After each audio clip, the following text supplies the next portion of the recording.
గతంలో రాజులు రాజ్యాల మధ్య యుద్ధాలు చూసాం. ఈ ఎన్నికల్లో మాత్రం నిజంగానే ఈ ఇద్దరు రాజుల మధ్య ఆ స్థాయిలోనే సమరం జరుగుతోంది. ఈ ఎన్నికల్లో గెలిచేందుకు హోరాహోరీ పోరాడుతున్నారట ఆ ఇద్దరు. రాజకీయ విమర్శనాస్త్రాలతో సమరాంగణంలో ప్రత్యర్థిని చిత్తు చేయాలనుకుంటున్నారు. ఇంతకీ ఎవరా రాజులు? ఎక్కడ జరుగుతుందా యుద్ధం?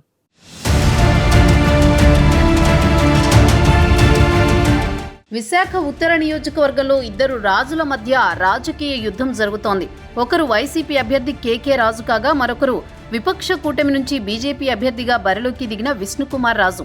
కొన్నేళ్లుగా ప్రజలతో ఉన్న సాన్నిహిత్యంతో వారి సమస్యలు తెలుసుకుంటూ ముందుకెళ్తున్నారు కేకే రాజు.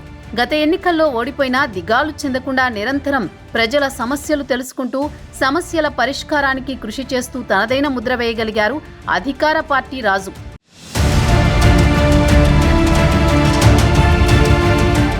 గురూజీ రామ్ నారాయణ్ జీ ప్రపంచ ప్రఖ్యాత జ్యోతిష్యులు ఇప్పుడు మన హైదరాబాద్ లో ఎటువంటి సమస్యలకైనా తక్షణ పరిష్కారం చేయబడును. సంప్రదించండి 96651137 9000004357. మూడు పార్టీల కూటమి నుంచి బీజేపీ మాజీ ఎమ్మెల్యే విష్ణుకుమార్ రాజు విశాఖ నార్త్ లో పోటీ చేస్తున్నారు.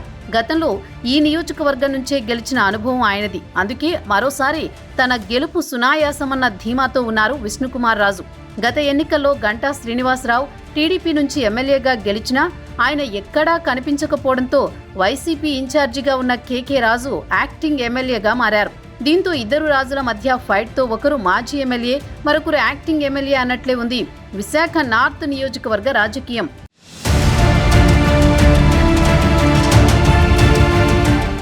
గంటా శ్రీనివాసరావుపై 2019 ఎన్నికల్లో స్వల్ప ఓట్లతో ఓడిపోయిన వైసీపీ అభ్యర్థి కేకే రాజు అప్పట్నుంచే ప్రజల్లో ఉన్నారు. వారి సమస్యలు తెలుసుకుంటూ ప్రభుత్వ సహకారంతో అభివృద్ధి పనులు చేస్తూ వచ్చారాయన.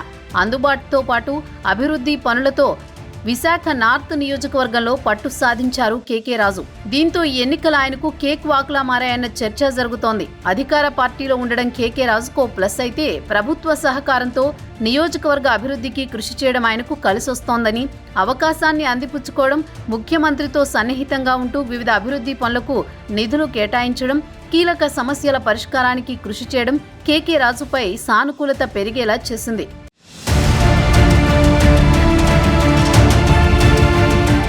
2014లో కూటమి అభ్యర్థిగా గెలిచిన విష్ణుకుమార్ రాజు కేంద్రంలో బీజేపీ, రాష్ట్రంలో టీడీపీ అధికారంలో ఉన్న నియోజకవర్గంలో తనదైన ముద్ర వేయలేకపోయారు.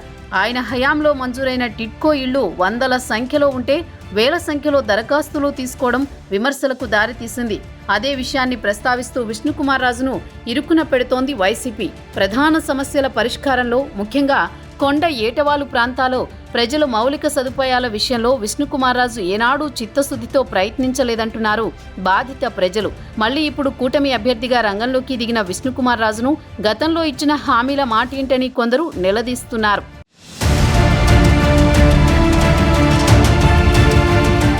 విష్ణుకుమార్ రాజు గతంలో కూటమి బలంతోనే ఎమ్మెల్యేగా గెలిచారు. ఇప్పుడు అదే వర్కౌట్ అవుతుందని ఆశపడుతున్నారు. నియోజకవర్గంలో తెలుగుదేశం, జనసేన పార్టీల శ్రేణులు ఆయనకు మనస్ఫూర్తిగా సహకరించే పరిస్థితి కల్పించడం లేదట. పరిస్థితులు అంత అనుకూలంగా లేకపోవడంతో ఫ్రస్ట్రేషన్కు గురవుతున్న విష్ణుకుమార్ రాజు వైసీపీ మహిళా నేతలపై అనుచిత వ్యాఖ్యలు చేసి ఇరకాటంలో పడిపోయారు. తర్వాత నాలుక కరుచుకొని నేనేమలా మాట్లాడలేదు అంటూ సర్ది చెప్పే ప్రయత్నం చేశారు.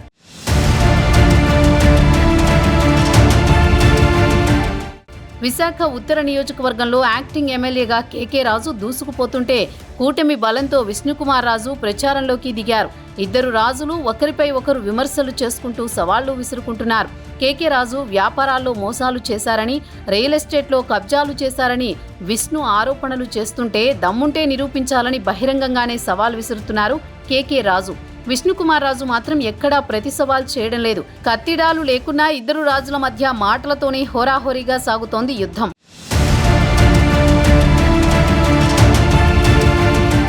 విశాఖ నార్త్ రాజకీయాన్ని తీసుకుంటే 2014 నుంచి అలాగే 2019 వరకు ఒక ఎత్తైతే 2019 నుంచి 2024 వరకు మరో ఎత్తుగా చెప్పుకోవాలి.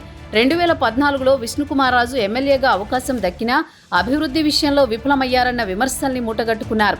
2019లో గంటా శ్రీనివాసరావు గెలిచినా ఆయన నియోజకవర్గంపై ఏనాడూ దృష్టి పెట్టలేదు. ఈ ఇద్దరి విషయంలో టీడీపీ, బీజేపీ శ్రేణులు అసంతృప్తితో ఉన్నాయి. గంటా శ్రీనివాసరావు ఈసారి నార్త్లో జెండా ఎత్తేసి భీమిల నియోజకవర్గానికి మకాం మార్చేశారు. దీంతో ప్రజల మధ్య ఉండే నాయకుడిని గెలిపించుకోవాలన్న ఆలోచనతో విశాఖ నార్త్ నియోజకవర్గ ప్రజలు ఉన్నట్లు కనిపిస్తోంది.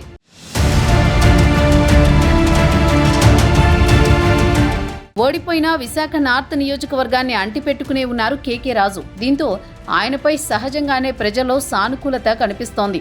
అయితే కూటమి మీద నమ్మకం పెట్టుకున్న విష్ణుకుమార్ రాజుకు మాత్రం అది కనిపించడం లేదంటున్నారు. ఆయన హయాంలో ఏం చేశారన్న చర్చతో పాటు 2019లో గెలిచిన గంటా మొహం చాటేయడం కూటమి అభ్యర్థిపై ప్రభావం చూపిస్తోంది. గంటా ఎమ్మెల్యేగా ఉండగా టీడీపీ క్యాడర్ చెల్లాచెదురైంది. జనసేనకు అవకాశం ఇవ్వకపోవడంతో ఆ పార్టీ నుంచి టికెట్ ఆశించి అభ్యర్థిగా కూడా అసంతృప్తిగానే ఉన్నారు. మరోవైపు కాపు సామాజిక వర్గానికి చెందిన జేడీ లక్ష్మీనారాయణ జై భారత్ పార్టీ నుంచి పోటీ చేస్తున్నారు. జనసేనకు అనుకూలం అనుకుంటున్న కాపు ఓట్లు జేడీ లక్ష్మీనారాయణకు పడితే విష్ణుకుమార్ రాజుకు కష్టమేనంటున్నారు.